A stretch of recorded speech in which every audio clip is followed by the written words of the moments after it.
એના પછીના વ્યુઅરનો આપણે પ્રશ્ન લઈએ તો રાજકોટ પ્રોપર્ટી બ્રોકર, અમારી જમીન ભૂદાનની છે પણ એ સમયમાં કોઈ ઓર્ડર થયેલ નથી, મોટા ખેડૂત પાસેથી અમને આપેલી છે.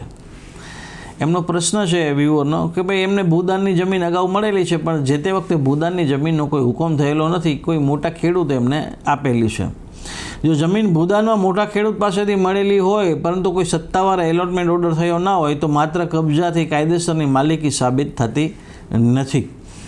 પહેલાં તમારે એ ચકાસવું જોઈએ કે જે મ્યુટેશન એન્ટ્રી છે એ કયા આધારે તમારી થઈ છે, ભૂદાન બોર્ડ અથવા તો કલેક્ટર રેકોર્ડમાં કોઈ નોંધ છે કે નહીં, આની મામલતદાર ઓફિસમાં કોઈ એલોટમેન્ટ ફાઇલ ઉપલબ્ધ છે કે નહીં. જો ઓર્ડર નથી તો ઓનરશિપ રેગ્યુલરાઇઝેશન અથવા તો ડેક્લેરેશનની કાર્યવાહી કરવી પડે. એટલે આ જે છે એ મેં જનરલ માહિતી આપવાનો પ્રયાસ કર્યો છે, પરંતુ આમાં તમારા કાગળો જોઈને ચોક્કસ માર્ગદર્શન આપી શકાય. તમારે જો ચોક્કસ માર્ગદર્શન જોઈતું હોય તો કોમેન્ટ બોક્સમાં મારી ઓફિસનું એડ્રેસ ઉપલબ્ધ છે, તમે ત્યાં સંપર્ક કરી અને તમારી ફાઇલ લઈ આવશો તો તમને ચોક્કસ તમારા કેસ મુજબનું માર્ગદર્શન આપવામાં આવશે.